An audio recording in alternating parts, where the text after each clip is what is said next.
You've landed on The Substance. I'm your host, Trevor Aiken. And I'm your other host, Philip Marinello. We're two guys thinking critically about faith, culture, and theology. And just want to say, welcome back. Thanks for coming. Yeah. We have this, what, the 6th episode, 7th episode, something like that? I don't know where this is going to be in our release schedule. You're on top of I think that. it's somewhere in there. But yeah, thanks for listening. Always appreciate it. Thanks for checking us out. If you supported the launch and maybe even wrote us a review or hit that 5-star button, we're going to give you some shout outs at the end. We've got some good reviews already. Keep them coming. Hit that subscribe button. And if you like us, let us know. When you hit that 5-star button and you write a review, you really help other people find us, which has been meaning a lot to us. We see the numbers going up slowly and surely, and we appreciate every little bit. Yeah, and we love everybody who's given us feedback or tweeted at the Substance Pod or anything like that. We just love interacting with everybody as they're kind of listening through these things, and not just all positive stuff, but even questions or concerns or even things like that. Absolutely, yeah. We want all of it. We want to hear what your reactions are and what you're thinking. So yeah, join on that discussion. And I don't know what your thoughts are, Trev, but in our initial batch, the 3, the one that I was maybe not sure what people were going to think of, or I mean, maybe if we're being just kind of boil it down, that I thought was not our strongest one, right, was our topic toss up, and right, it ended up being the one that far and away, I'd probably say 3 or 4, or maybe even 5 to 1, the ones that we got the most feedback on was the topic toss up. Yeah, you guys love talking about participation trophies, man. And thank you everybody that agrees with me and has the right position on them. And thank you for everyone who sent me a participation trophy, which currently is 0 people, but maybe there'll be some. So we're going to do another topic toss up today. I'm sure you've already seen that since you clicked on the episode. We got great feedback on it, and we're not going to be doing these necessarily like once a month or once every 6 episodes or what have you, but they're going to be a somewhat regular part of the Substance, these topic toss-ups, because we don't have to dive super deep, and we don't have to be interesting and super in-depth for an hour. This lets us kind of cover things as they go. It lets not us everything cover needs an hour either. Certainly not. And it lets us cover more things going on in the culture. We're talking about faith, culture, and theology, and we're in a very quickly moving culture. Oh my goodness. And it also kind of helps us with you when you send us emails or send us comments on Facebook or you tweet at us. When we hear what interests you, then we maybe will take a specific topic and cover it maybe on another topic toss-up, or maybe build an episode around it, or find a guest to come talk about it more. Like, we want to hear what is of interest and has value to you. So another thing about these topic toss-ups is it helps us kind of figure out what's important to our listeners, what's important in the culture currently. Yeah. So this week we get launched on our first one, which I'm sure if you're connected at all to any sort of media outlet, I'm sure you've heard of. It may already be past by the time this episode comes out. Who knows? Yeah. But you've probably heard about it. Trevor, you want to introduce what we're talking about today? Absolutely. The first up? First up today, we want to spend some time thinking through our friends over in the shaving business, Gillette, who have made our good friends. Good friends. Hopefully we can make some Harry's friends one day and get some of that good sponsorship money. Gillette came out with an ad, and it's been pretty controversial. The 20-somethings most disliked video. Do you have it up right now? I don't, but I think it was like 28th most disliked video currently. It had over 1 million thumbs downs. 1.2 million. I didn't want to say, I didn't know if it was 1.2 or 3 or what it was, but it had well over a million. I'm sure it'll change by the time y'all hear this, but needless to say, it's been controversial. So we imagine you've probably seen it. I imagine also that Trevor will throw a link in the show notes to it. But Trevor, what was your first impressions? Let's hit first impressions first and then kind of take it apart, because there have been enough blogs and ridiculous media stories about it that we don't want to be long in the tooth again. We want to cut down to, we want to think critically, boil it down, but let's hit first impressions first. Well, sure. And I think the first time I saw it, and maybe the only other time I had really seen it before watching it again in preparation for this, was either last week or a couple weeks back after a recording session. You saw some stuff going on, and I asked you about it. And so you showed me, you pulled it up, and I don't remember if it was on Twitter or on YouTube or whatever, but you pulled it up, and we watched it. And my initial... Oh, yeah, I remember now. Yeah, my initial reaction to it was, okay, here's a shaving company who, for many years, has sold their products through. Your initial was like, is that what everybody's so upset about? Yeah, I remember you're like, is that it? Why? Yeah, I was like, I was really trying to, and I think that's honestly still my thing. Is like, still to this day, I don't understand why did it touch such a nerve for so many people when basically what you have is a shaving company who for years has used sexual enticement to sell its shaving products, talking about the best a man can get. And yeah, the best a man can get. Usually with like kind of a woman in, they're in the bathroom together. Yeah, like a sexy, sensual, like made up lady, like rubbing up on a freshly shaved guy. Yeah. And so, we're familiar that companies use sexual enticement a lot to sell products. A lot of dumb guys are like, ooh, I want that to be me. Sure. And we'll get into some of marketing and psychology and how that works in just a second in a real brief way. But ultimately, that's what they had been. And I think just in the cultural moment, they were in the ad saying, that's not what we want to be anymore. And that's really most of what I saw in it. And it said, what we want to be about instead is what is the best a man could be. Big difference. That's a huge change for a company. I think it's legitimate in a sense to say, well, they're just taking advantage of that for corporate profits. And I think that would be maybe the most cynical look at it in a certain sense. But at the end of the day, and maybe there's more cynical, but to me, if a company is standing up and saying, hey, we're going to distance ourselves from the sexualization and the objectification that we have been known for in the past and move forward to something where we think people should take a stand on what's right, that in some sense, broadly speaking, seems to be a net positive. It's kind of shocking. No, you're absolutely right. I don't understand I know why there's that's a so lot. bad. Okay, so impressions. My first impressions Can first. I say one more thing about that? Yeah, hit it. Where was the outrage on the sexualization then? Like you can be really mad about them distancing themselves, but then where were you when they were doing the other stuff? And I think if that's that strong of a reaction, then maybe that actually proves some of the point that people are trying to say they don't have. Tease that out a little bit more. Or just spell it out. What I'm saying is if what they're saying is, hey, like we're in a culture now where we need to stand up for what's right and not just sit idly by and allow things to be the way they are. Like maybe one of the ways we were sitting idly by and letting things be the way they were was just letting companies objectify women and letting that just be the cultural norm in advertising. And we did push back, like as Christians, we rolled our eyes at that a lot. But sometimes when it got real extreme and real explicit or real edgy, you'd hear some people complain to the corporations and they'd pull certain ads. Yeah. But by and large, there was an acceptance. Yeah. And so anyway, I think we should measure our outrage to the new thing where they're trying to do something positive to. We should always be our question our outrage. Yeah. Like the outrage is shocking. Sure. Because we don't want to spend too much time on this, but like I felt similarly too, because I had heard people were praising it as like the most admirable thing that a company could ever do, and then other folks were bashing it, saying how stupid it was, and I'm not even sure what's supposed to be stupid about it. No. Again, I think the heart of the matter is at the very beginning, showing the old ads, showing the woman rubbing up on the man, saying the best a man can get, right? Which is very loosely supposed to be implying to their shave, like, oh, the best shave a man can get, but really, it's you use our product, the best satisfaction and the best circumstance, belonging and love that you're going to feel. Yeah, probably not love. They're probably not selling love too much. Well, in a very secular sense of the word.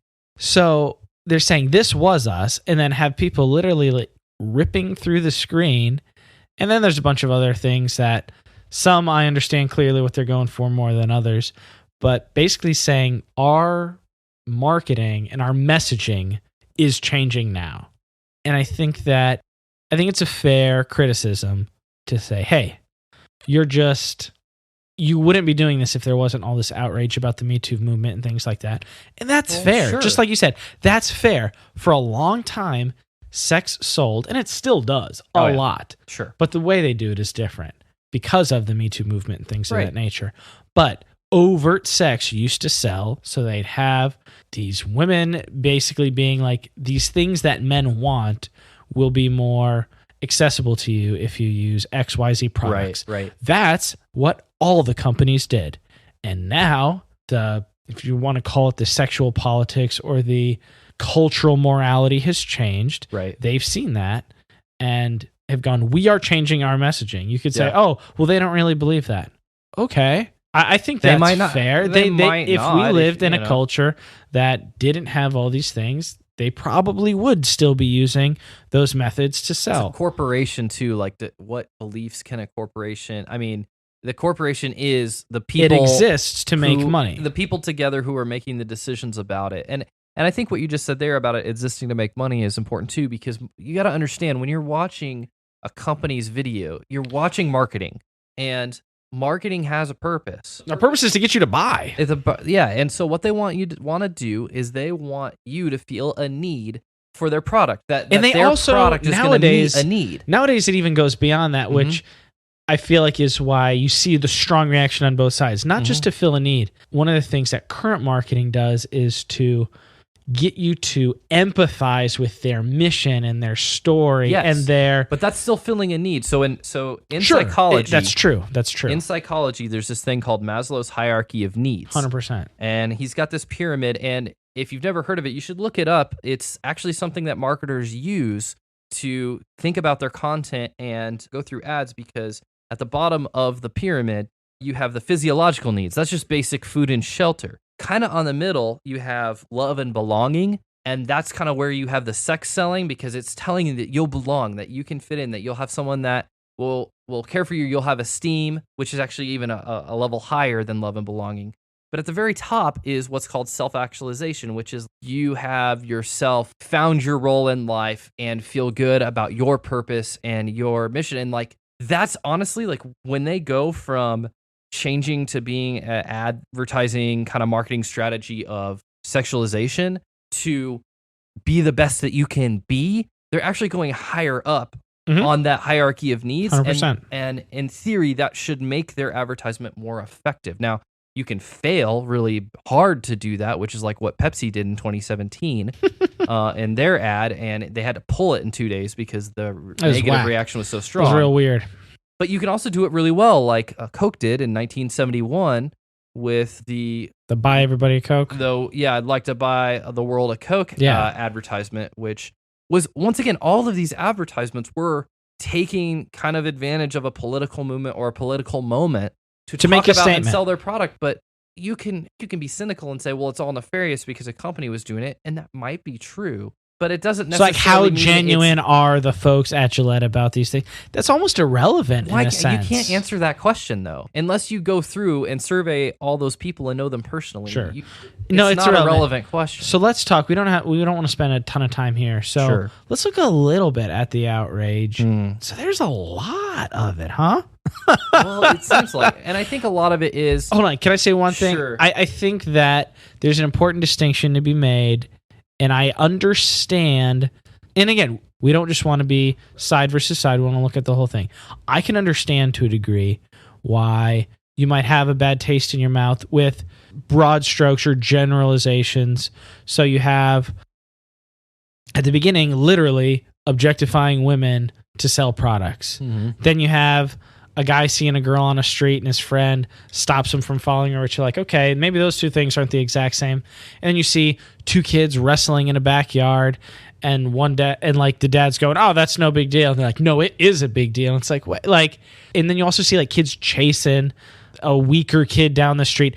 A gang of kids chasing a weaker kid down the street isn't necessarily two boys wrestling in a yard, and a giant company objectifying women to make millions of dollars isn't the same thing as a guy seeing a woman on the street going, oh, like I might want to talk to her. So I can see to a degree where there is, they're just broadly generalizing any aggression or any sexual interest or any attractive interest is like, that's all equally condemnable. People who are getting fed that there is side versus side, like the whole bipartisan culture we live in, awful. that's ridiculous. People can't Like, people just don't think. But it's Because almost they're- like you're saying, like, okay, well, the reason why they have such a problem is that it's 'cause they didn't realize that this symbolic video wasn't exactly exegetically specific. Yeah. Well, yeah, duh. Like, But it's I think if you get to the heart, just like we said, it is a company saying, let's throw their motives out of it, because companies exist to grow and to be profitable. right, But what they are saying, the substance of what they're saying is, we used to be focused on the best a man can get. That's inherently selfish, and we promoted a lot of things that in the current cultural climate aren't very positive. But now we're shifting the best a man can be. That's significant. yeah. And what is there to condemn about What? that? Yeah, what? We want that. Don't you want that? We can argue and like We can argue about parse what that between is. exactly what is the best a man can be. Sure, aggression has place, attraction and pursuit has its place, and there are degrees and all these things. Sure. But the heart of the matter is, what is driving us, and what's our goal? And they clearly said we were wrong and we're changing. And again, I'm a bit cynical too. I'm sure they're just doing that primarily for public face. But let's be happy about that in the public. I wouldn't rather raise a son or a daughter in a world where they're like, oh no, like the best a man can get. Like, men, get whatever you can. Ladies, try to have men get you. That's not the culture I would want to promote. Sure. Even if it is just corporate self-protection. Yeah. These are still good things. Right. Yeah. So speaking about the best that we can be, I know recently you sent me a photo. I of did. what's probably not the best we could be as Christians as far as evangelism, and maybe that's showing our hand too much, but No, it's certainly not. So, highly unobvious. very briefly, I was filling up my car at a local gas station that has literature, I guess. They have various credit cards they're trying to sell, and also local causes and things like that they're promoting. Sure. And they have little plastic containers that have various forms of literature in them. And invariably, it seems like I fill up my car a couple times a week. I travel around a lot for my job, and almost always at the biggest gas station chain around here, Quick Trip, you see little tracts stuffed in each one. That's like the first thing that you see. You don't see their little credit cards or their Fallen Heroes deal for like their military discounts or their Whatever local program charities they or have. whatever. You Somebody see, has co-opted their like flyer container. hold on, I'll pull it up. We can edit this down. So you have stuff like, are you going to heaven? Where will you spend eternity? Something that looks like a movie ticket stub saying, your ticket to heaven. Yeah. So these are just filled there. And they also have them in Spanish, being very culturally sensitive. And we got to get everybody here under that net. So I saw that and I snapped a picture and I was like, huh. Because I see that all the time. I always roll my eyes. And I was like, well, that might be good, especially for a topic toss-up. We might want to talk about evangelism, or maybe even have some people on who do evangelism different ways. Sure. But I was looking, I was like, is that even evangelism? I'm sure the person or people who put it there, I'm sure they probably meant real well. But is that in the sphere of fulfilling the Great Commission at all? That's a good question. So what are we supposed to be doing as Christians? For the Great Commission, you've got going on the main command is make disciples, and the supporting participles in that text is go into all the world, making disciples, baptizing them, and teaching them to obey all that we command you. So those are the main other things. Go into all the world, making disciples, baptizing them, and teaching them to obey all that I command you. So, or being salt and light, because I mean those are the main passages that people typically use. Because that's not be ready to give an answer for the hope that's within you. Yeah. The literature in the gas station didn't need you to throw that other literature in there. So I mean, I'm thinking like, why would somebody? Why do they do that? What are they hoping to accomplish? And I'm sure that it meant real well. I think the thought is the Word of God, broadly conceived, is powerful. Okay. And so you never know what the Lord might do. You leave a tract somewhere, soul ends up in heaven because of it, because maybe they look at it and they read it, maybe they're in a bad place. So almost like a Christian utilitarianism where it's the ends justifies the means. Like if someone if the Lord could use that to save someone's soul, then why not? And are you harming anyone, I guess is the question. I think that's a ridiculous question, but I mean, don't think so. What's the harm? Like, there probably is harm that you could explore there. oh, no. What I'm saying is, as far as the criteria of how I'm going to try to reach the lost, is this going to harm anyone? Like, I mean, that is a good thing to think about. Hopefully you won't be. I think the thought is there's no harm in it. I'll just throw it here and the Lord could use it. I hope that's not the thought. I see where you're going. So we believe in a sovereign God, right? Yes. I mean, we do. Me and you do. 100%. We're not open theists. And Spoilers. if we believe as God is sovereign, the bar of could God use this to open somebody's eye, that's literally anything, anywhere, ever. Yeah, you meant this for evil, but God used it for good. Genesis 50. So Joseph's brothers trying to murder him and selling him into slavery, that was good. That was something God used for good. Yeah. Yes, that's what I meant. That was used by God for the salvation of an entire people group. Physically, yes. So, could God use this for good? I don't think is the highest bar. I think we should shoot a bit higher than that. Utilitarianism's a rough ethic. Yeah. So, a harm. Yeah. For me, as a believer, when I saw that, I went, yuck. I've worked since I've been in Kansas City for a while doing manual labor. We're at the gas station all the time, several times a day, either filling up or getting lunch or getting breakfast or getting Gatorades or whatever. And when I'm there with these blue-collar, hardworking guys, the ones that don't know the Lord, and again, I don't know. The Lord can use anything. Maybe they're in a real bad spot and they're like, oh, do you want to go to heaven? Sure, I'm sure heaven's better than my scenario. I'm not saying that's never happened. But I have heard firsthand a lot just like scorn and ridicule. And really, when I think about it, I can't disagree too much. Because that's not love. Even if you have love in your heart, dropping a tract anonymously where you know that there's a lot of traffic, you might be doing that because you care about somebody. But if somebody just drives up and see that, I don't imagine that care is going to come across. They're not going to be like, oh, somebody cares about me.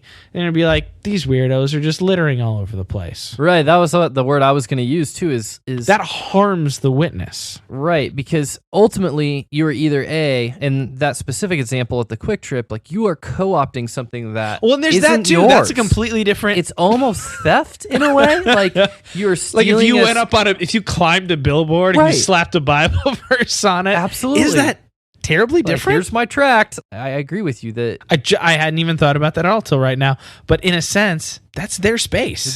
They're trying to promote their credit cards and that's why they put it there. The folds of honor. You're on a private place of military discounts and their local charities, the kids, whatnot. And by putting your Christian stuff in front of it, I mean, think about the employees there. Somebody's job might be to go and remove all those at a certain day.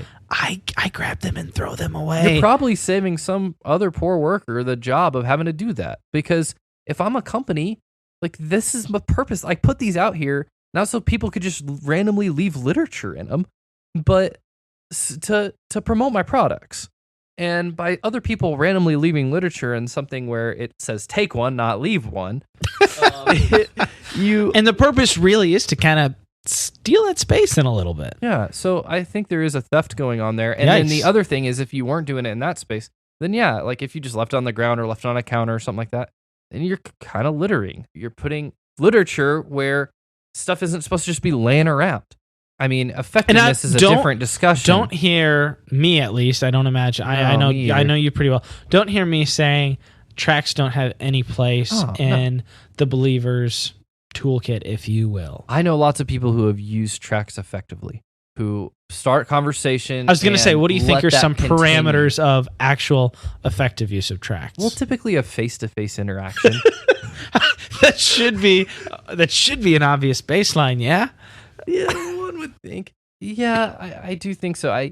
It's less intimidating, probably. Just leave something somewhere. And you can go home feeling good. Oh, I serve the kingdom. Hundreds of people pass that. I'm sure one of those poor souls will see it. And the thing is, it's not to cast aspersions on the use of tracts or the person's intention who not at all was trying to do this. I'm sure it was probably very virtuous. Yeah, kind-hearted, but just because like something has a well-meaning. good intention doesn't mean that it itself is a good action. So that's why we're just examining that. But I don't know. I feel like this is an easy one, honestly. Just get in relationship with folks.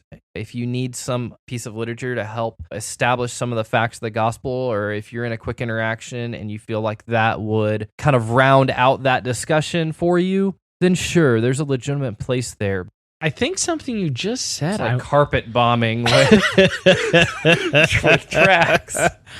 I haven't used Tracts very much. There was really only 2 that I've ever really liked that I actually The Desiring purchased. God ones. Yeah. The For Your Joy and the green one. I know the one you're talking about. I just don't remember what it's called either. I'm trying to think. It's not really relevant, but I'm sure. Hey, tweet at us. Yeah, I'm sure you guys know. Let us know. We forgot. Sorry. But For Your Joy is great. I think one of the things you just said might be a significant part where some folks may want to, quote unquote, share the gospel with folks, but they might not know it real well or be real confident in it, or maybe not feel like they could. I mean, maybe I'm reaching, maybe not feel like they could stand up to scrutiny of a face-to-face going, hey, well, what about you, or the way you live your life, or help me understand this or that, X, Y, Z. It is a lot easier just to leave something that somebody else made. I've known people in college that handed out tracts that I thought were pretty bad tracts. Sure. As far as just veracity. Sure. And biblical scholarship or integrity. Yeah. So that's all valid. It's probably not the greatest motivations that would cause someone to do that, because why aren't you having those face-to-face? Why not have 2 actual conversations? Someone's pumping their gas, be like, hey, do you have a second? Maybe they say yes, maybe they don't. But 2 of those a week is better than 100 tracts. Yeah. I mean, I was just thinking about it in that moment. Like, if somebody tried to even start a conversation with me while I was pumping gas, I would probably consider them obnoxious. But I would probably consider it less obnoxious than the tracts that are stealing the marketing space. As a believer, I look at them, and before I even consider the ethics of using that space, I just go, this is such a bad look for us. And not just because, it makes us look dumb, but we're called to love the world and called to show the world the light of the gospel. Not just, we're not in a war over territory, or here's the points to like all your points, and here's why your life is meaningless and useless. That's not what the gospel is. It's not just propositions to be read on a piece of literature. That's not the gospel. Right. There's a reason why all 4 gospels in the New Testament are narratives about Jesus. No, I completely agree with you. And I think, once again, just to hit it for people who might be thinking, well, the Lord could have used that. Yes, but 100%. If that's your criterion for it's okay, literally anything you don't ever have an ethic, because everything would be okay then. The Lord, if you have a robust view of God's sovereignty. Yeah, the Lord can use everything. We get that. We agree with that. The Lord can use unbelieving preachers. That is possible too. Like, I thought you could name some names. I was getting excited. See that throughout history. I mean, you want a biblical one? The Lord used Judas. It's true. In the ministry that He sent the 70 on. So what that looks like, I don't know. But ultimately, that's not the point. The point is we need to be faithful. Don't give out tracts anonymously, folks. So, you want to lead in this one? Yeah, so I will. So for our third topic here, on episode 1, we talked about John MacArthur's discussion with Shapiro and referenced some of the things.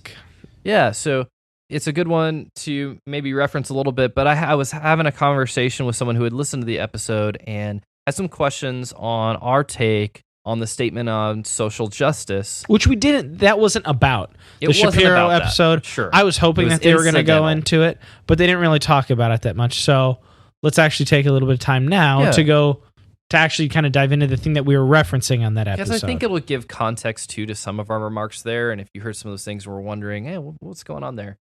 Basically, the statement on social justice, to give you a quick background, is a statement put out by John MacArthur and some other people, some other men who put it together kind of to have a response around the church's involvement in social justice movement and things like that. And they kind of positioned it as a statement along the lines of the Danville statement and the Nashville statement, which were 2 prior statements that affirmed historical evangelical truths such as like complementarianism and the inerrancy of Scripture.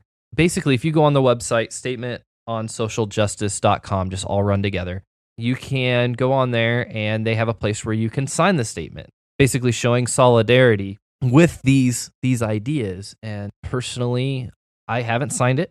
I have friends who have. We have men people I really respect, including John MacArthur, but other men on there too. That we know personally. And that have had effects on our lives. That we love. Yeah. Who have signed it. I have no condemnation for people who have signed it. We didn't sign it, and here's why. So there's many points. Was there 15, 16? There's an affirmations and denials section on the website. Yes, affirmations and number 12 is the one we're going to look at, I believe, right? Correct, number 12. Yeah, I was saying I don't know how many there are. There's something like 15 or 16 of them. Yes. So you want to read both parts or just the problem part that we can get into it? Let me dive in specifically. So the reason why I did not sign the statement on social justice was because ultimately I think that there are some parts in there that aren't solidly biblical. To me, it is not on the level of the doctrine of inerrancy. It is not on the level of complementarianism. It is... Which, as a sidebar, it's kind of wild that this has become such an issue of let's draft this statement and get everybody else on board to where we're not going to talk about this or this isn't an important issue. Well, that's real strange to me. Yeah, and that's a side thing too. We're going to talk about, we have a number of other topics that will overlap with this. Yeah. Kind of blind spots in that our is church culture. Well, and that is also, I think since you brought it up, I'll go ahead and dive into it. Briefly. But that is one of the reasons why I disagree with the statement as a whole and in general anyway, is because it shuts down conversation where we should start conversation. Yeah, we're the church. Right. Okay, we're not going to have a perfect world in this life, but our goal as the church is to promote justice and love and mercy and to promote God's will. And human flourishing is one of the things that you hear people say all the time. Mm-hmm. So why would we not want to talk about... Yeah. And the church historically has been about this. Like, right, you can read books out there that people have written saying, like, here's ways in which our lives, society is better because the church exists, because Jesus came and because his message was essentially about people caring for each other. Now, obviously, that's redeemed people, and ultimately, the gospel is at the center of that, but the gospel has effects on people's lives. Now, so all that to say, the gospel all to say there should be a conversation, and there should be a conversation around some of these issues where people have questions about the church's historical, honestly, track record on this. Yeah. And so you want to read it? And so, yeah, I'll get to the actual thing, but just to say that I do reject, in a sense, the way the statement takes something that should be a conversation and turns it instead to a dogma that we should all get on board with. And honestly, to me, and we can maybe... You want to hit that now then? Yeah. Well, maybe we can suss this out later, but the fact... Suss. My wife hates that word and I use it all the time. I try not to. Suss. The fact that in a place where there should have been conversation, where there should have been examination of the scriptures... Kind of one man at the forefront of it. That someone used their influence to shut down conversation and say, no, this is the dogma. To me, that is not a Protestant kind of thing to do. It is a Catholic, Roman Catholic kind of move to say, this is the official dogma. You stand by this if you stand by historic evangelical Christianity. And I say that they do that because it's linked specifically in the website with the Danville Statement, with the Nashville Statement, with... I might be saying things incorrectly, by the way. If I'm referencing these statements by the wrong terms, I apologize. We'll correct it if we hear back from it for sure. But the statements on inerrancy, the statements on complementarianism, statements that are absolutely solid in the scripture. And essential for culture. But then taking another one that is and it's negative. Too. It's not positive. Right. A topic in general, and then saying, let's not talk about that. This, if you agree with us, then you're good. You're okay. The historic evangelical Christianity. If you don't, the implication is that you actually are on the outside of that. And the net result of that, of having signers and having them publicly posted, is to encourage conformity to the doctrine. Now, this is a good thing when it's good and right and true doctrine, and that all evangelical essential doctrine that everyone agrees on, like the inerrancy of Scripture and things like that. Things that are things that are so basic to any interpretation of Scripture. But when it's the way the Scripture interacts with society in a specific cultural moment, to me, that crosses a line into a dogmatism. 100%. It really is like a Protestant view of Catholicism. He's like a Protestant pope. MacArthur has made himself, in this instance, kind of the mouth of, yes. His actions are pope-like in this particular case. As if he's speaking ex cathedra, here's the final word on social justice. Everybody sign. Everybody who doesn't, you're outside of orthodoxy. By implication, yeah. So that's kind of, as far as the tone of it, it's the issue my that least favorite word in the English language. It's problematic from the get-go on that end. Right. If this was something that was a biblical essential or things like that, an essential, we totally affirm that. Do that. We need to know what's in bounds and what's out of bounds, and we should stand on that. Because you can't have a church with a coherent gospel mission if you don't agree on the inerrancy of Scripture or the deity of Christ. You can't have a church. Exactly. But to take something like the social justice movement and various things going on to categorically shut it all down and say that has no place in the church at all is real strange. So from there's a specific spot in here, and I chose what I think is, to me, now there might be there's other compelling issues in the statement itself, and there's other places where I do take issue with some of the wording, and there's been in-depth analysis of all of the wording you can find. Yeah, this isn't the newest cultural topic we've covered on the substance. There's I just wanted to go back. Really good articles out there on it. There is, and you can find and some those bad ones too. We're not smashing the whole thing. No, but I do want to point out one specific statement that I believe is demonstrably unbiblical. That is in the 12th section on race/ethnicity, and specifically, if you're looking at the website under the "We Deny" portion. About midway through, they have. You want to just read the whole? It's only a couple sentences. I don't want to confuse it. I think there's a lot of good stuff in there, okay, and it is hard to then. parse anyway. So I just want to focus directly on the statement. Apologize. That I take issue with. He says, "We reject," or not he. The statement says, "We reject any teaching that encourages racial groups to view themselves as privileged oppressors or entitled victims of oppression. While we are to weep with those who weep, we deny that a person's feelings of offense or oppression necessarily prove that someone else is guilty of sinful behaviors, oppression, or prejudice." Now, on its face, that statement looks like a good statement, honestly. I want to show you a couple things why there's some tricky language going on here, and that's going to ride with me for a second, if you would. I'm riding. All right. I might jump in, but I'm riding. Do that. Now, the original, what's interesting is also to know that this went through some revisions, and there were some people who even signed, even in the earliest revisions. But the first statement, "We reject any teaching that encourages racial groups to view themselves as," it gives then two things: privileged oppressors or entitled victims of oppression. That's probably the biggest controversial point. Sure. Now, originally, they didn't even have the privileged oppressors in there, and adding it really doesn't add anything. Other than make it seem more balanced. It seems like there's more balance, but really it's two sides of the same coin. There's not two separate groups, one that is teaching privileged oppressors and another that is teaching entitled victims of oppression. It's one group. It's one teaching. It's one thing. So let's just focus on that second statement, entitled victims of oppression. Okay? Yep. Now here's the thing. If you assume that there is, that in your context, there are no victims of oppression, there is no one being oppressed and no one who is a victim of injustice or oppression or has been a victim of injustice or oppression, then this statement makes total sense. It would be right in that case to reject a teaching that told someone to view themselves in that way and to say what they go on to say. But assuming that there was an injustice. But what if? Or that there was an oppression. If there was, if there was such a thing. Yeah.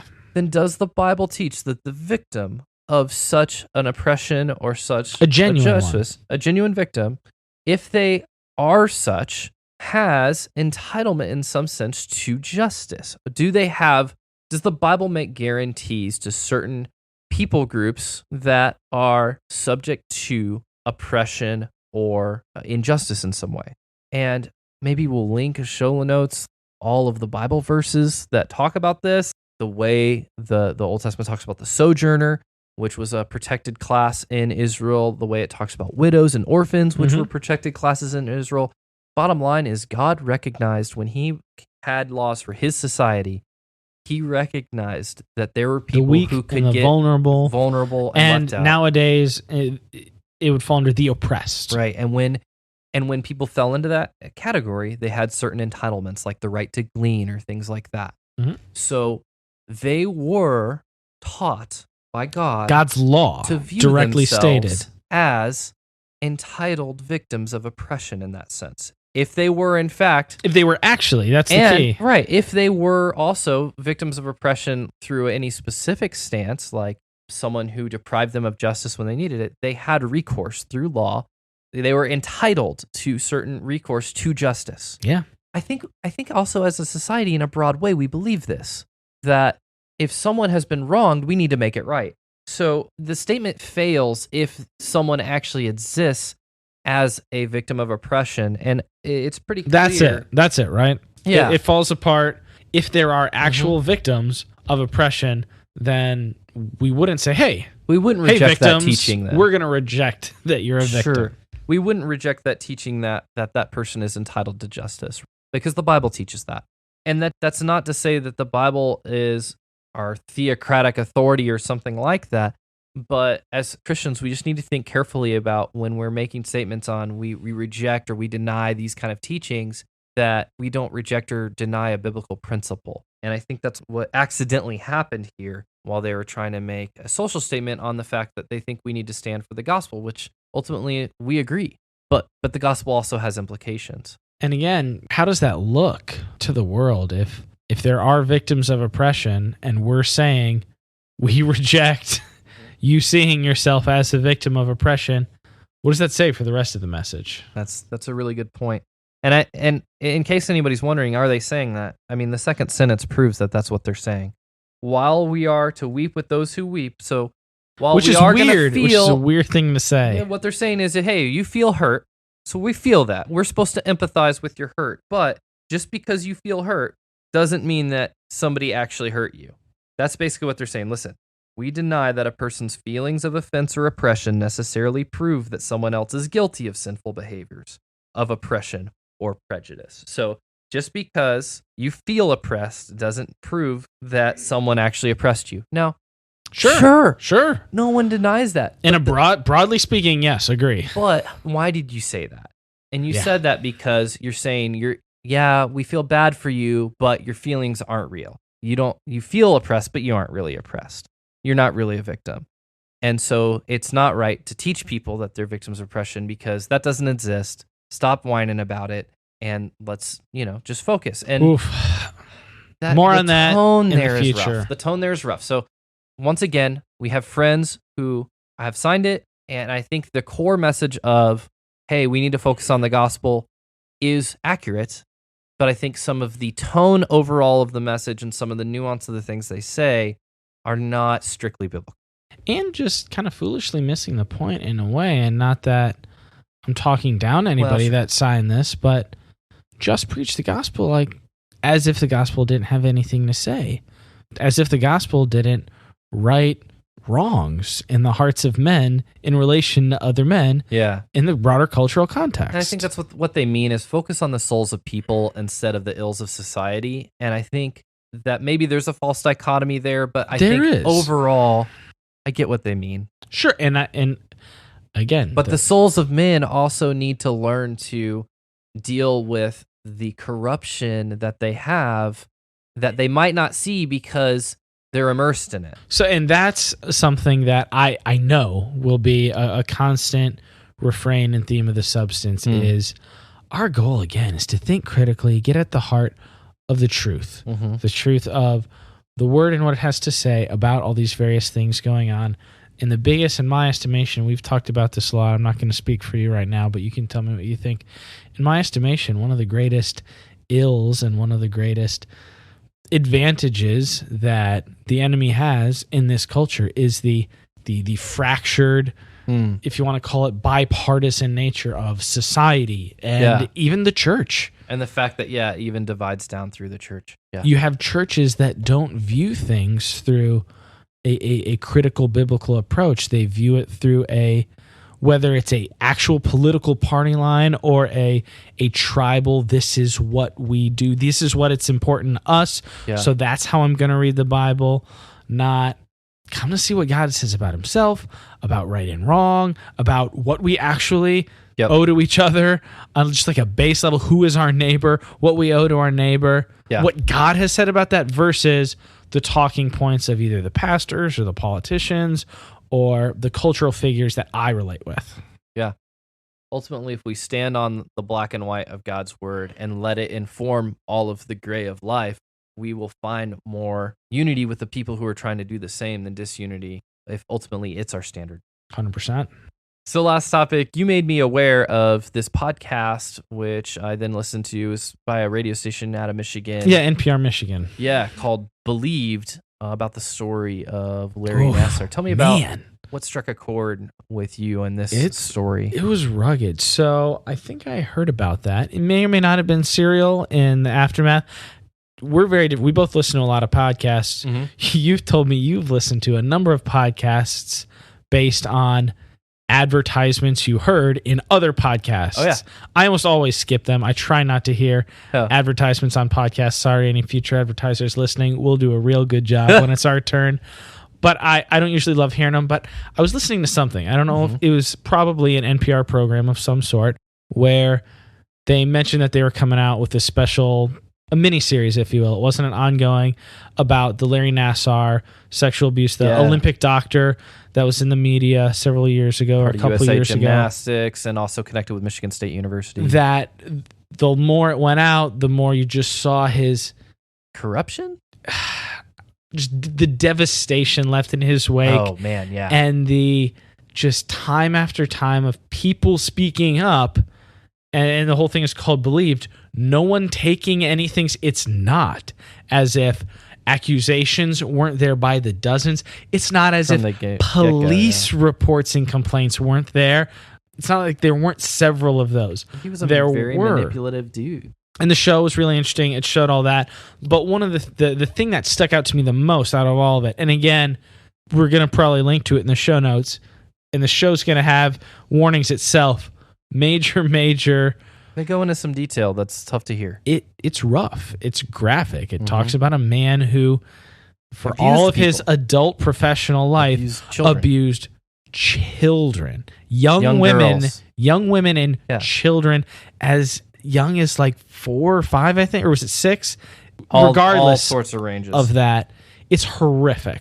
I think the thing, if I can jump in and maybe go a direction here, maybe not the one you wanted to go in, but we'll get there. It's fine. As a dad of 2 girls, listening to the way just parents were tricked in a sense by this guy. What in the world? It's not, especially the little girl who told her parents in no uncertain terms. What he did. I'm not going to say it now. No. You can hear it on the show, but or not if you know. She said because she's a kid, she didn't know, but she's like, this happened, Mom and Dad. Yeah. And their thought was, that's awful, but that probably didn't happen. They thought, yeah, it was easy to think, well, she's a kid, she's messing around, she's just joking, or she's talking crazy, or right, she's trying to make stuff up because it would be funny. How could you not, like, if one of your daughters came home and said, how would you be like, no, honey, you're probably wrong about that? I just think it teaches you that you have to, and I know like Christina's looked at these books that teach kids that, hey, you have a body. The Lord has given you a stewardship over a body, and like, here's things that are appropriate and here's things that are inappropriate in like really simple kid terms. How would you not teach them that right away at the beginning? And I think just being aware of that and being thoughtful of that, and just not that, and I'm not saying that, and not a critique of the parents. No, it's tough. Like they were in honestly, it could have happened to anybody. Like no matter how vigilant you were in some cases, like society's built on trust. But to have your kid go, Mom and Dad, this happened. Well, yeah. Wow. And honestly, like if things had maybe been taken seriously there, maybe other things wouldn't have happened. But not everybody's going to be on the same level with that, and you never know what. I don't have an explanation for it. It's just, I'm kind of speechless. What were some of your takeaways? So jump to the end. So part of the case was at the end, when he finally, I think they actually had him on a lot of child pornography charges. Yes, that's that what was they got the him on. actual thing. It's kind of like the whole Al Capone thing. They couldn't nail him down. He was so slippery. He had all these like medical and scientific fake excuses for these and things. then he would say that it was for medical. It was a medical reason technique that people didn't understand. It was a healing technique. He had his PowerPoints that would explain his technique, and there was a valid technique that he wasn't even close to doing. But anyway, so part of the deal to get him to accept these charges and his sentence was that he had to face all of his accusers in court. And there was a bit of a question whether any of those women would actually show up, because again, that's intense isn't even the right word. That's very heavy and trying. But to stand up in public and to have your abuser and rapist and also trusted authority figure that the people around you trusted. So, like, there's so many dynamics in play. So they weren't even sure if any of those women were going to go. But one woman did, set it all off, and then I think there was over 100 by the time it was all done. But one of the women in particular, who's a believer. Yeah, she said her church background was non-denominational Reformed Baptist. So it literally could be like anyone we grew up with. Yeah, honestly. So in her statement, very, very strong, courageous condemnation of this wicked man's wicked actions, partnered with her faith and the actual true gospel of the grace of God literally offered to the worst of the worst. And at the end of her statement, actually extended gospel forgiveness. We might play this clip. This would probably be worth playing potentially. Something like, she wasn't giving him a pass in any way, shape, or form, but something like, and God have mercy on your awful broken soul, or something like that. Yeah. She completely acknowledged his complete depravity that he had given himself over to while offering grace. And it was just like, after listening to 9 episodes of what this man did and the systems and the ways that he would get out of it and his strategies. Yeah. So you have like these awful things that he did and the ways that he would premeditate to do them, sometimes literally in front of these kids' parents while manipulating the whole thing. It's awful. It was very disturbing. I think 2 things. One of the things that I think it's Danielle is her name? Rachel Den Hollander, I believe. So Rachel, one of the things Rachel said in that statement to him was that she hoped that he could, after hearing his sentencing, because this was all at the sentencing hearing, feel the weight of his guilt so much that it would break him and drive him to Christ, ultimately. He needed that brokenness. He needed the wrath of God. He needed to understand the justice of God, to understand the severity of his state enough so that he would run to the grace in Christ. And just that's the dichotomy of, to really understand, in a sense, the need for forgiveness and grace, you have to understand justice and wrath, and that God demands a reckoning. There's a balance there. That's it's no important. More. We had our Old Testament morality episode. By the time this is out, people go, "Oh, like God was real harsh." Like, do people really deserve like the harsh wrath of God? In the public eye, somebody like Larry Nassar, people aren't going, "Oh, like is wrath really a great thing?" Yeah. People go, "No, like I understand." Yeah, I understand the severity of the wages of sin is death. We have no problem, by and large, as a culture, when we look at somebody like Larry Nassar and the things he did and go, that man deserves to die. Right. So I think that those are 2 sides of the coin that are really important, and it gives the gospel its full potency. And only then can the gospel really have its full potency, when you realize how depraved you are. Right. But in the culture, we don't think of ourselves as depraved, but we can see a man like that and go, okay, we're all on the same page. That's a very depraved man. So in a way, it was kind of a very special moment. And again, I'm not making light of this at all. It's awful that these things happened, right. But it's undeniable. That part of it's undeniable. The setup for the gospel is good news because of the wrath of God. And in this instance, we go, okay, wrath is a necessary and appropriate response. And in a sense, to own wrath, to own that justice is necessary and recompense is necessary, and God takes sin seriously, and He demands righteousness.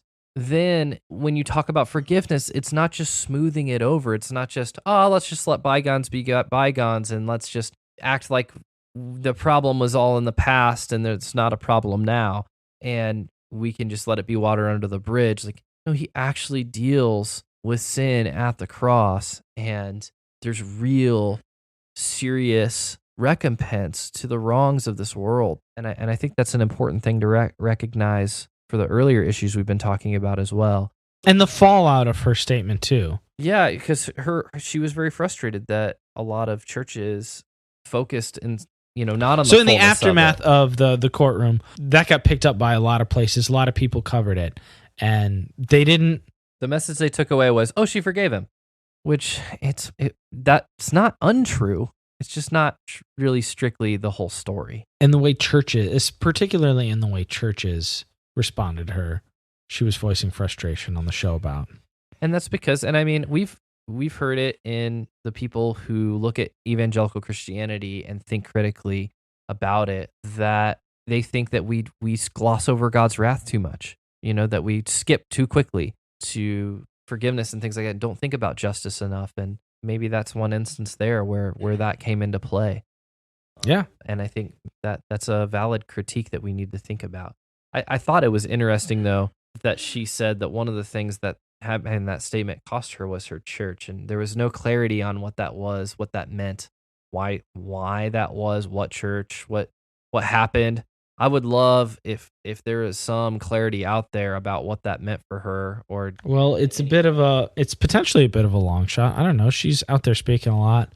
I was gonna send her an email, see if she'd want to come on the show and talk to us. She's continued to go and she's a public advocate, and this is a big conversation in the culture now, and probably don't want to dive super deep into the Me Too movement, especially broadly and unspecifically. Yeah. But when you see the conversations that are happening and the things that are being brought up, I'm very happy as a believer to see a woman like her that has that solid gospel foundation being a large voice out there in that conversation. Because the fact of the matter is, if we're believers, we want to protect the innocent and the vulnerable and the weak and the ones that can't defend themselves. It is manly to stand for righteousness, and it is good. And not even manly, righteous. And it's Christ-like. To expose and expel and condemn and have a severe reaction to those who would prey on others.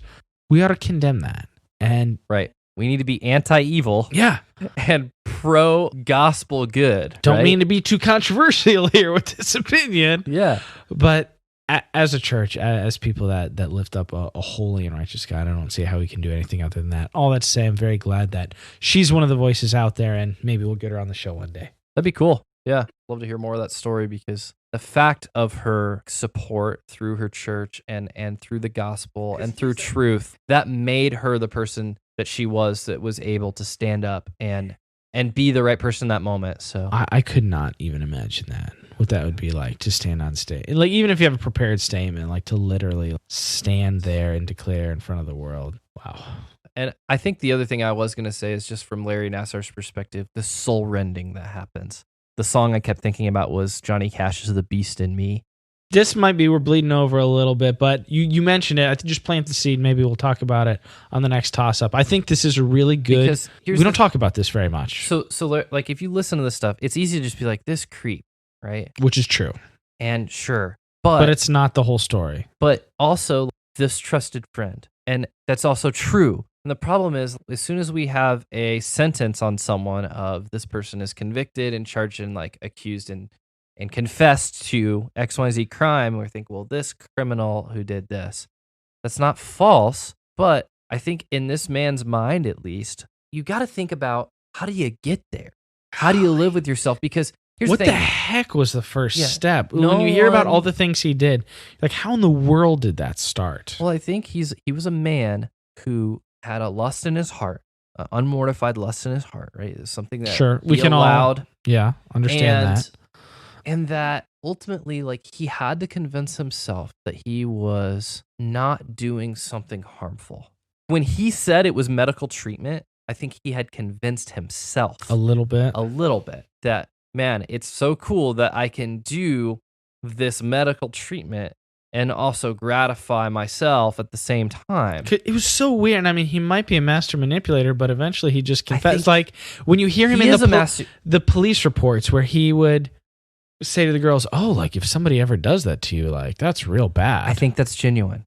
It's bizarre. I think that was his genuine position. Could get like I think he aberrant genuinely, psychologist to chime in on that. at the same time, cared about these people, cared about their health, and abused them because his lust was just out of control. Yeah, I think to live, not that your lust can be in control. I think to live with himself, I think he had to be a person who had internalized and legitimized.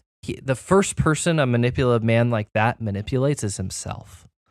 And the first person that deceiver of that level deceived was himself. Interesting. I think he was the first, in a sense, victim of all of that twistedness. And that's not to say, that's the thing is, like, our culture will say, well, then he's just the victim, then whatever. No. A victim like that is absolutely guilty. You read John Owen, read what he talks about on the way a person's soul works and the way temptation works. Read Edwards on the way the will works. He's the more guilty because of that. Yeah. But to understand that is to understand you. Because the thing is, if you just look at him and think, oh, what a beast, you won't see the beast in you and be afraid of it. And the second that you normalize the beast in you, you start the first step on a road to maybe become a kind of monster like that. Oof. I'm just saying, it's serious. It's easy to point a finger, but if you're not taken seriously the deceptions that lie in your own heart, and if I'm not taking seriously the deceptions that lie in my own heart and the things that I like to tell myself are just okay, then you're no different at the base level, at the base methodological level. Maybe not obviously in the extent. Sure. Well, maybe we don't need to cover this topic on another show. But yeah, that's my thought is to look at that and to think about yourself and to think about not just there, but the grace of God go I, but things can be two things. Like, a person is able to think and feel like they are being a legitimate help and a legitimate friend to someone, and at the same time, completely absolutely harm them, devastate them.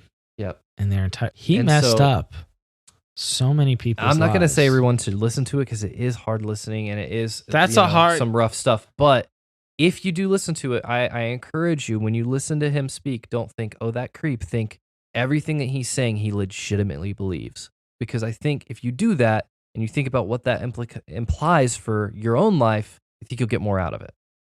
Yeah, not an easy listen. Didn't feel good to listen to. And for you, I heard a trailer for it right when it came out, so I was only listening to one a week as they came out. You binged that all kind of in a short period, and that's a lot of darkness. It's a lot of darkness. It is. You get the whole story. I mean, obviously, it's been out there in the news too. But to hear it firsthand, to hear the recordings, especially the stories of the familial destruction was some of the hardest stuff, to where he would do something, the girls would speak up, and then their parents wouldn't know what to do, their schools wouldn't know what to do, the coaches wouldn't know what to do, and then, like, their lives were in chaos because he was so trusted. They're like, oh, it couldn't be this guy. Mm-hmm. And then these girls' lives were just ruined. In Proverbs 5, it talks about one of the strategies to defeat sin in your life is to think about the end outcome, like the worst end outcome. And in a sense, it was an exercise in that, and in a way to think we have to take sin seriously. We have to think about the self-deceptions, even small. Like, I think that was a large part of it for him, was that he was a dude from a religious background. And so he didn't do that without self-deception. He had to tell himself that it wasn't wrong and to keep doing it and to keep being the kind of person he was being. Because it wasn't, I mean, obviously it was hidden in a way, but some of the podcasts or the true crime, you hear about some of those sexually deviant, like serial killers and stuff, living out in the sticks and like being real random, like being like completely off the grid. He lived with these women he abused, saw them regularly, had relationships with them and their parents and their community. And like, he was that, like, it was bad. Yeah. And for him, it was completely like he had normalized it to in his own mind. Yeah. In some manner, to where he wasn't hiding out in the woods or I don't know. Like he was out there in plain sight. One of our pastors just said, yeah, you play that tape in your mind and then you burn it and you resolve to never go there, to never go down that road. And I think that's viewing it as a cautionary tale is actually pretty sobering. Because none of us want to think, oh, that's something that I'm capable of. Yeah, but he did it, and he's not so different. He didn't start there. No one certainly does. not. Yeah. Wow, some heavy ones this time. Topic toss up. So, what do you got out there for us listeners? That's maybe something lighter. That's still substantive. Yeah, we can pepper in next time. But it might be weird if we were light like substance. This and then something real light. So, but yeah, chime in. What other things you guys are thinking about? Also, hit us up with the things that we forgot or said wrong or whatever. Fill in some details for us. Very excited to build that community. So, very much looking forward to hearing back from you guys. And on that note, wanted to start giving our shout outs as a way of just saying thank you. We're real grateful for anyone who hits that 5-star button, gives us a review. Hopefully, we'll just be flooded with these great ones, and maybe it'll get to a point where we can't read them all. But right now, we just want to say thank you to everyone that gives it to them. So I'll read the first few that we got here. Title's kind of long, so it just says discussions on, and then ... I can't see what it all says. Love listening to you guys. Thanks for creating such great content! ! Short and sweet. So you don't need to write a ton to be effective. So if somebody sees that and goes, "Oh, that made somebody me smile. really likes them." Thank you, guys. So that'll help someone else find us on iTunes. Yeah. I'll read 2 more. Thinking Biblically from Phoenix81 Now says, thank you for being a voice to your generation and others to think biblically about everything in the world, not just in church.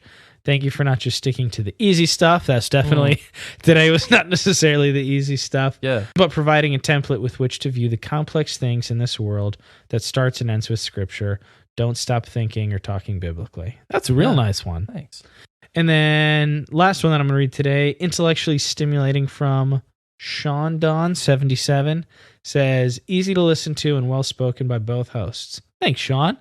Good stuff and keep up the good work. So thank you guys to everyone with the review. We have a couple more. Keep those coming. Super grateful. Super appreciative. If you like it, again, even just a couple sentences that say, hey, love the podcast, thanks for it. That's going to help other people find us. And on Apple Podcast, that's where most people find their podcast. So even if you're listening on Anchor or Stitcher or something else, if you have an Apple account and go, hitting that 5-star button and writing a sentence or 2 on Apple Podcasts is the very best way you can help the Substance. Or even if you are not tech savvy and don't feel comfortable necessarily with that, you can always just tell a friend and say, hey, I listened to this cool podcast, and if you enjoyed it, say, hey, here's what I enjoyed about it. Maybe you start up a great discussion, and, word of mouth is the best form of advertisement. It really is, and probably harder to say no if you're like, oh, man, I'm looking for a good show to listen to or to watch. You're like, hey, I got a good show for you. The product say, no, not going to do that. Yeah. So tell a friend. Yeah. Hey, this is Trevor and Philip breaking in from the future. Surprise! To give you some exciting news. We're really stoked. So we don't always record these things in order, and next week coming out is a show that all in all, I'm probably the most excited about. It is one of my favorite films. We're doing The Tree of Life. I know we teased it a while back on some of our social medias. I don't know if all the listeners have seen that, but we are doing Substantive Cinema next week here. Same Substance time, same Substance channel. Tree of Life with Brett McCracken currently is the arts and culture editor for the Gospel Coalition. I'm super excited about this. I've read Brett's film criticism for probably close to a decade, ever since he really started it back at Relevant and Christianity Today. So it was an absolute pleasure to talk to him about one of my favorite movies, objectively one of the most substantive movies we could do. Yeah. We're starting this pretty high with Tree of Life here. And just got through editing that today, and I can tell you, it's good stuff. You won't want to miss it. So very excited for you guys to hear that. Get ready for it next week. Next week, drops on Sunday. Be there, or listen to it on Monday. Or listen to it on a different date. See ya. Thanks. And now back to us from the past. So thank you for doing that. Thanks for tweeting at us at The Substance Pod on Twitter, for joining our Facebook page, for liking our Facebook page, facebook.com/The Substance Pod, or just searching us, obviously, in Facebook. You guys probably have the app or whatever. Yeah, I don't know. Too many people probably still using that on a computer. Yeah. We do have the ability if you wanted to, we put out the show for free. Sure. It does take a lot of time Happy and to do effort, and we love putting it out for free. And honestly, like some people are like, oh, if you donate, that'll help us keep the lights on. Honestly, like we're gonna Our keep lights are doing on it. for now.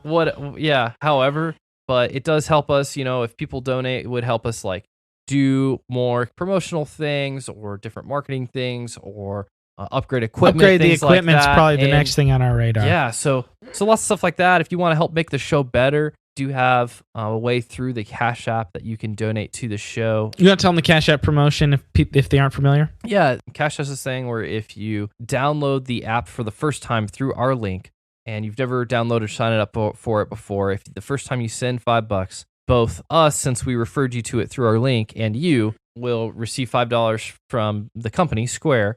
And so if you, for example, downloaded the app for the first time through our link and donated $5, we'd get $5 for you downloading it, and you'd get $5 for sending $5 for the first time through their app. And so ultimately, net cost to you is 0, net gain for us is 10, and it's a big win. So if you don't have Cash App, download it. Download it with our link, and you can send us $10 for free.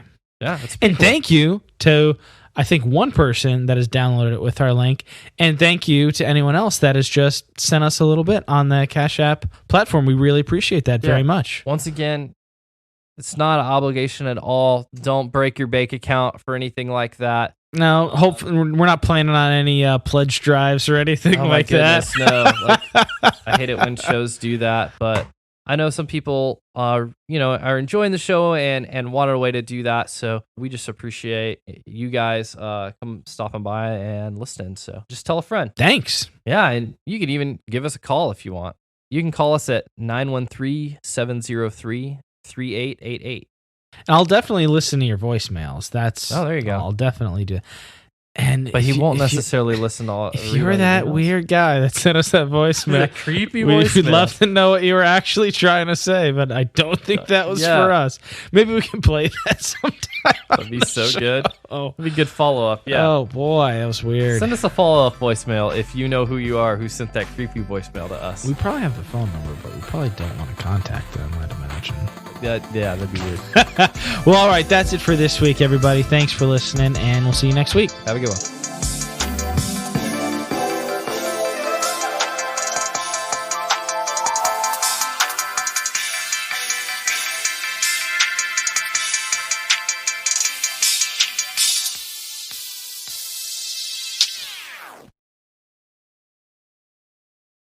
Last topic then. You made me aware of this podcast that I made you wear it. You made me aware of this. Oh, aware of it. Sorry. So last topic. Retake. All right. We can chop that out. Chop it up. Lol.